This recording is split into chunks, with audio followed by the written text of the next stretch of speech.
Peggy 18.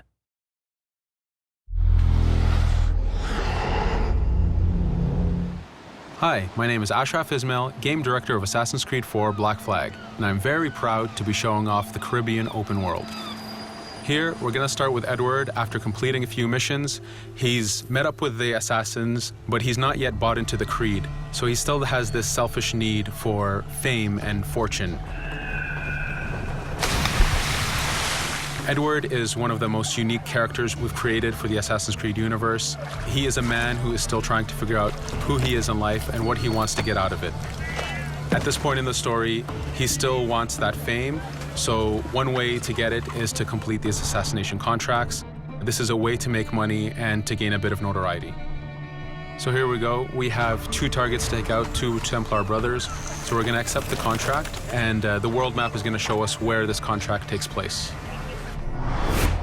So we see here that the contract is actually very close to us. It starts in the village we're in, but as we zoom out, we want to show you the world that we have. Many locations, over 50 locations, centered by Cuba, the Bahamas, and Florida up north. This is a massive world. There's a lot to find and do in this Caribbean Sea. But now we'll get back to the Fisherman Village and go after our targets. The Fisherman Village, it's one type of location in this world. It's really here as a convenience to the player. This is where you can start missions, where you can shop to upgrade Edward and the Jackdaw itself. It's really about the mood and the ambiance of the Caribbean Sea. In the distance, we have a tavern that we're approaching. Taverns are places where you can hire crew, play mini games, drink if you wish. But for now, we're going to focus on the targets and take them out.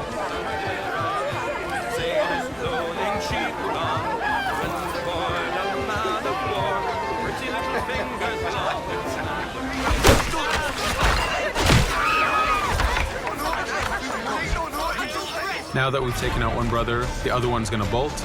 Just like classic ACs, we can chase him down and take him out that way, but there's many ways to complete this contract. We can use the new free aim system to shoot him this way, to eliminate him that way. We can jump onto the ship and take him out with his crew, but instead we're going to let him escape into the sea and follow him with the Jackdaw. This is your ship. This is the second main character of the game. You're going to have to customize and upgrade the ship as you go on this journey with Edward.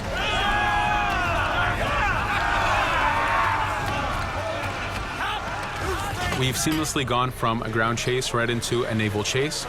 We could destroy the ship and complete the contract that way, but instead, using the spyglass, we can see that he's carrying a lot of rum. Rum is important in the economy system. It's one way of making a lot of money if you sell it properly. So instead of destroying the ship, we're going to plunder that ship. Here you can see the upgrades that we've made into the naval combat. Using the front cannons, you can shoot chain shots to slow down the ship. Using the new round shot mechanic of trajectory aiming, you can aim for the hull and do a lot of damage this way. This specific enemy is what we call a frigate. Frigates are the type of ships that you need to destroy as fast as you can, because the longer the fight lasts, the more damage they're capable of doing. We have other enemy types like the Charger or the Man of War. The Man of War is a massive ship capable of carrying over 100 cannons. These are ships that you really need to upgrade to be able to face. But now that this frigate has been demasted, we can start the boarding. Boarding, it's very important. You are a pirate. This is how you gain cargo. This is how you take on ships. So here we can start the boarding from any orientation or angle we wish. The distance even matters. If you get too close, the two crews will just jump right into each other. If you start a bit further, you can jump in the water and go in for a sneak stealth attack. We have two objectives to accomplish for this boarding. We can take out the captain, and we need to take out some of his crew. So using the swivel gun, we will efficiently take out a lot of the crew. And now we'll go for the captain using Edward's navigation abilities. Here again, using the new frame system, we have a dangerous enemy on the other side taking out our crew. We can easily take him out with a headshot. So what we see here is that two ships have come together to create this 3D environment where, using your assassin abilities to navigate, to be stealthy, you can take the advantage and get the kill by surprise. Now that we've taken out the captain, we still need to take out a few of the crew members to complete this boarding. Now that we've plundered the ship, we're going to gain that rum that we saw earlier, but we're also going to gain ammo and crew members and some gold. With every boarding, there's 3 options that you can do with that ship. You can gain crew members, you can send the ship to your fleet if you wish, or you can salvage a ship to repair the Jackdaw if you took too much damage in the fight. In this case, since we did well, we're going to send the ship to our fleet. Now that we're back in the Caribbean Sea, we needed to make sure that every minute something is being advertised to the player, something new for the player to do. In this case, we have this uncharted location. These are what we call playas. We have over 75 of these in the Caribbean world. Every playa has something very important for the player to find, something that will help in upgrading Edward or the Jackdaw. So it's in your advantage to explore these locations.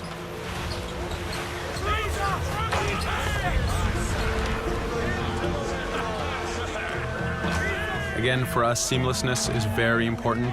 We needed to be able to explore this Caribbean world without having too much interruption in the action. So being able to just let go of the wheel anywhere we want, jump into the water, and swim over to that location.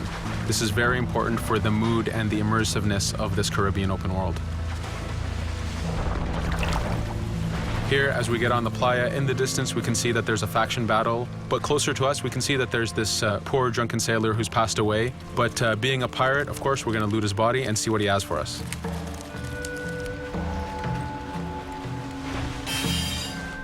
So we found a treasure map. This treasure map is asking us to go to an island called Misteriosa. Every time you find one of these, you know that you're going to find a treasure that is linked to the progression of the Jackdaw or Edward, so they are very valuable. Here we're going to take a look at that faction battle. We have a British ship facing off against a Spanish ship. We could jump in and take advantage of this opportunity, allowing each ship to weaken the other and for us to plunder both. But now we're going to make our way back to the Jackdaw. Again, this is the second main character of the game. There's a lot of customization and a lot of upgrading to do on the Jackdaw. You can upgrade all the weapons to fit the playstyle you wish. Now, as we get onto the Jackdaw, we can see that the crew is cheering for us. Edward has a really close relationship with his first mate, Adewale, standing right there, and with his crew. And this is something that you'll see later in the demo, that we can lose and gain crew members. Again, using the spyglass, we can really see the contents of a ship, but you can also assess the danger and threat level of these ships. But for now, we're going to continue to Misteriosa to find that treasure. Here we've crossed into a harpooning zone. The harpooning system is connected to the hunting system, which is used for upgrading Edward himself. So you can upgrade the number of weapons he carries, the ammo that you can carry, and even his health. But for now, we've moved past that zone and we've got into a storm. Storms are very dangerous. If you're not careful, if you don't know how to navigate a storm, you will take damage to your ship and you will lose crew members.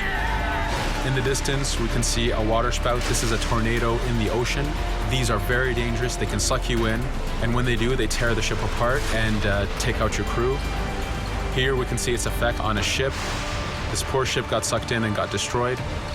Storms are very dangerous, but we wanted the player to take advantage of this.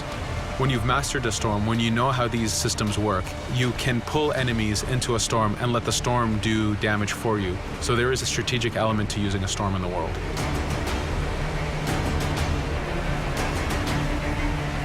Here we can see that the storm is dying down a bit, but there's still this torrential downpour. It was very important for us to get the real mood of and atmosphere of the Caribbean in the weather cycles and in the daytime cycles.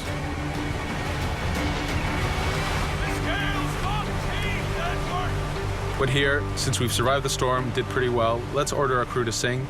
Sea shanties are a part of this game. It's a collectible that you can find in the world. So the more you find, the bigger playlist you have for your crew.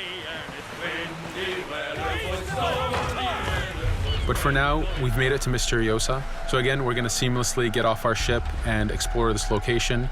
Misteriosa is a Mayan ruin. Mayan ruins are heavy with stealth and navigation capacities. There's a lot of treasures and hidden discoveries to be found in these locations.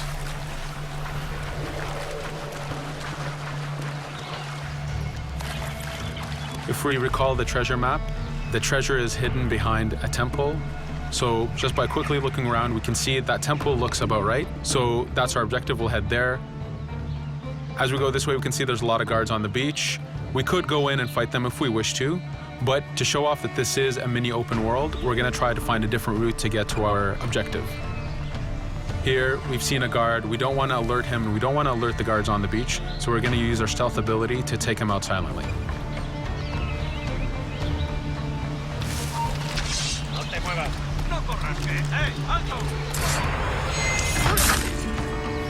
With AC3, we were able to push the navigation in the frontier, which means using natural environments like trees and rocks and so on. Mayan ruins are the perfect place where we mix man-made structures and these natural environments. So you really get to feel how far the navigation abilities of the assassin have come since the original game. In the distance there, we can see another part of the island being blocked off by a patrol of guards. We're going to avoid it for now and go for that treasure.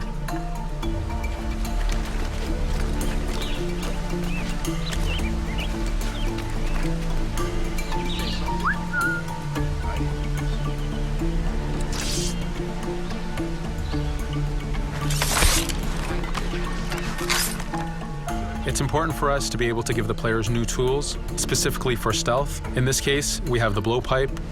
Using the berserk darts, you make your enemies go crazy. Effectively, this means that they'll attack anything and everything in sight, including their own friends, animals, or Edward if he was in the way. So you do have to be careful with how you use it. But now that we've caused a distraction, if we happen to fall down there, at least there's already a bit of damage done for us. But using our navigation skills, we're able to get past that area without any trouble. There in the distance, you can see the jackdaw placed exactly where you left it when you got onto this location. It's really important for us to show the beauty of this Caribbean world. The Caribbean has some amazing vistas, and we pushed ourselves to replicate this in the game.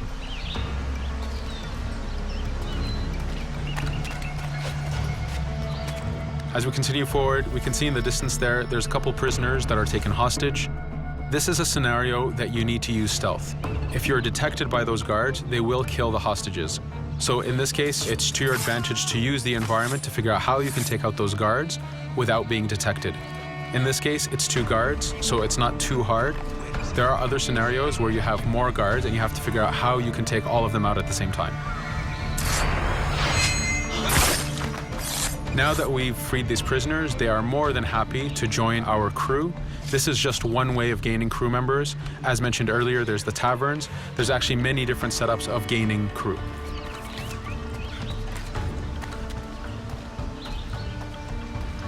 Here, we're going to go back to the treasure map.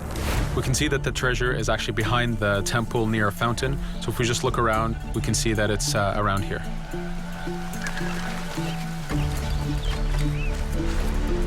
Now that we've found the treasure, what we've actually found is a blueprint. Blueprints are incredibly valuable for the upgrading of the jackdaw. This is how you can upgrade the biggest and most devastating upgrades of the ship.